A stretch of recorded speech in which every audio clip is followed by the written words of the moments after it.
Between the Drake and Kendrick Lamar beef, the ongoing Diddy lawsuit, the new Jay-Z lawsuit that just got brought to our attention, 2024 in the world of hip-hop has gave us so many moments that nobody could have predicted.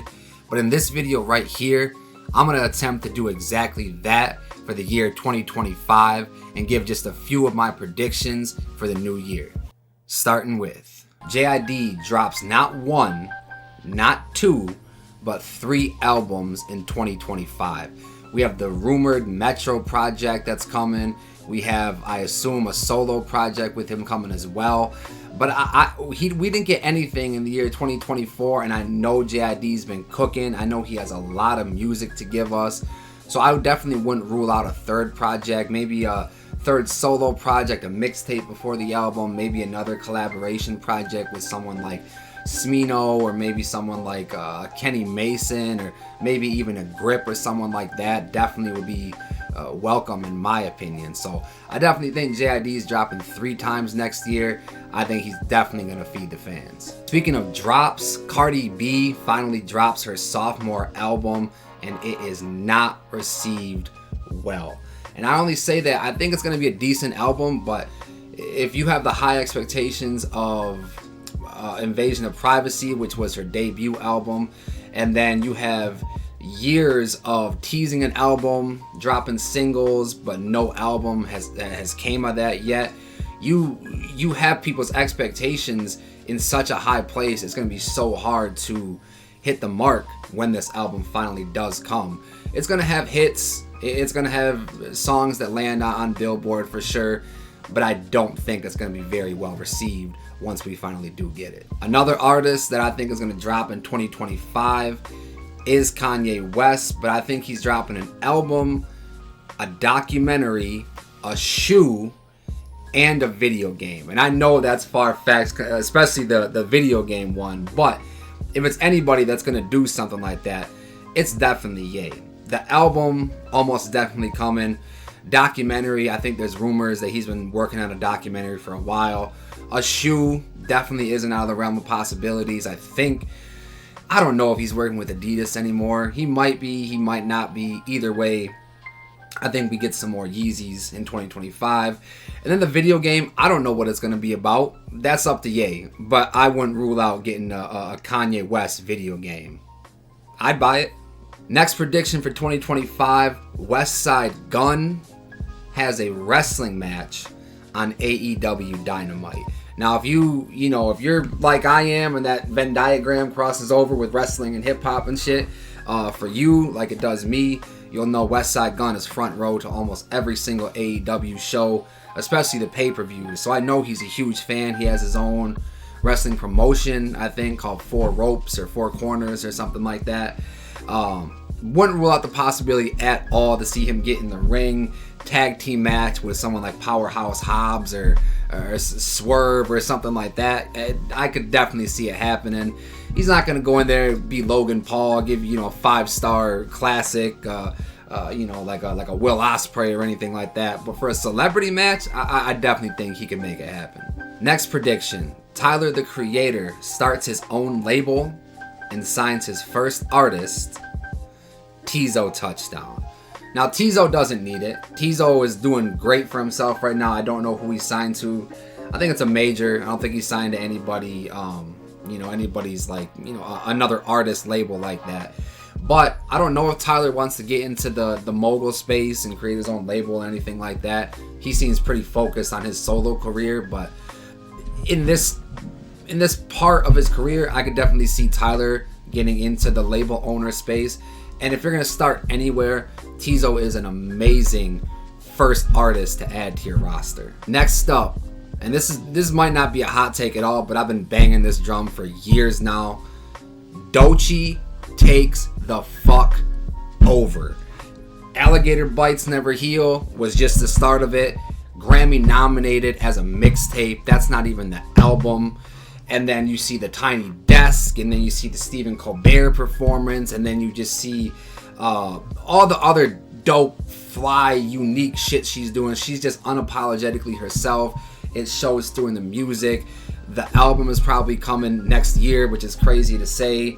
that there's probably even more better music on that album.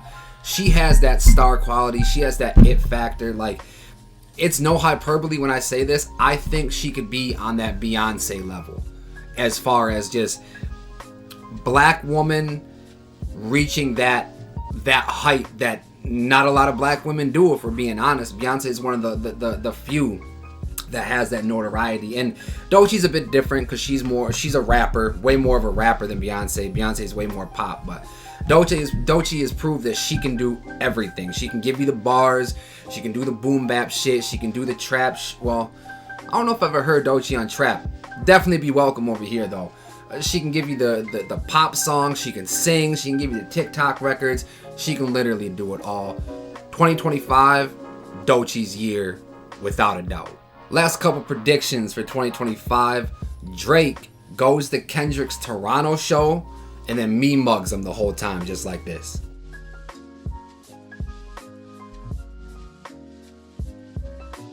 Now this next prediction I wrote before the allegations and the lawsuit came out for him, but it kind of even adds a little more credence to this prediction what's came out since.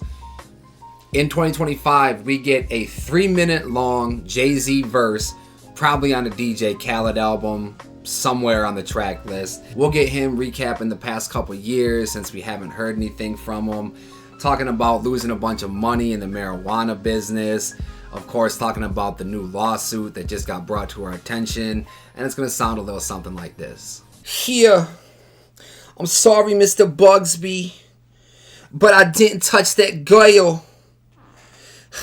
But I'm still getting artists ready for the Super Bowl. However, here, lost a couple $1 million invested in marijuana. But I'm still getting high on a G5 with a sauna.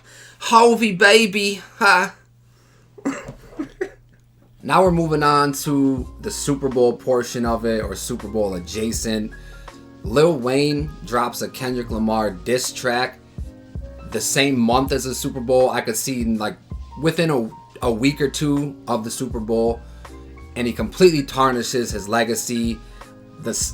I could see people clowning it not being what people expected. I could see Wayne not going hard enough, and then Kendrick doesn't respond with the track of his own, which just kind of further agitates Wayne. You know what I mean? I have absolutely hated the way that Wayne has handled everything since not getting announced for the Super Bowl. Whining, just feeling entitled. I just don't like it. And Lil Wayne's one of my favorites of all time. He's my top five greatest rappers of all time. So to see someone of his stature, to see someone that I won't say idolize, but kind of put on a pedestal as far as rapping goes, to see him act the way he's been acting has been crazy disappointing. But I could definitely see him releasing the diss track and then it, being super lukewarm and it kind of tarnishing his legacy, unfortunately. Next, this one's not very hot take. Kendrick's dropping another album, I think before the Super Bowl or like right after the Super Bowl. That's kind of, I think, is a given. And then as far as the actual Super Bowl goes, I have a prediction of what the set list is going to look like for Kendrick Lamar's Super Bowl performance. Now, this isn't exact order, but I think as far as the songs he's going to perform, it's going to go kind of like this. So, TV off, I think you got to start the Super Bowl performance with that. The second portion of it specifically, Monster, like him coming out to that just sets the energy right away. Go crazy. Transition into Squabble Up, give them some of the new stuff right off the bat. It's fresh on people's head. Have the break dancers come out. Some of the people that you had in the video, have them come out, dance background and that shit. Keep it West Coast, keep it LA, like Kendrick always does. Then transition into Humble, Alright, DNA. Like I said, the order isn't perfect, but give me at least 2 out of the 3 of those joints, some classic Kendrick Lamar joints. Swimming Pools, maybe one of his first singles. I could see it being performed, but also I could see him leaving that off just because he has so many more songs, so many better songs to perform. Bitch Don't Kill My Vibe. I think that might be a given. He'd have to change the Trick Don't Kill My Vibe, censorship issues, whatever. Then I do think he's going to play Not Like Us. If he doesn't play Not Like Us, the full version, he's at least doing the hook. He's at least doing They Not Like Us, They Not Like Us. If they don't let him do that, dun, dun, dun, dun, like a transition, dun, dun, dun, dun, it'd be real lame. But if that's what they have to settle with, I guess I wouldn't be too mad at it. I also could see Kendrick doing the Heart Part 6 and bringing Black Hippie up there. Not performing or anything, but just having Absol, J-Rock, Q, having everybody up there for the Super Bowl. That is such a moment, and as a fan, bro, I might shed some thug tears on that one, bro. That would be such an amazing moment. And it'd be a huge slap in the face to Drake, just to, keep it a little petty. Drake did the Heart Part 6. It was originally Kendrick's thing. He took it back, released the song, The Heart Part 6. And then if he were to perform that at the Super Bowl, oh my God, that would be such a slap in the face to Drake. Those are just a few of my predictions for 2025 in the world of hip hop. Let me know if y'all have any predictions. Leave them down in the comment below. I'm going to definitely be back here next year to make more predictions, but also to look back on this video and the predictions I made for 2025 to see what I got right, to see what I got wrong, and everywhere in between. I hope y'all have a great holiday season. Hope y'all have a great New Year's, and I'll see you in 2025.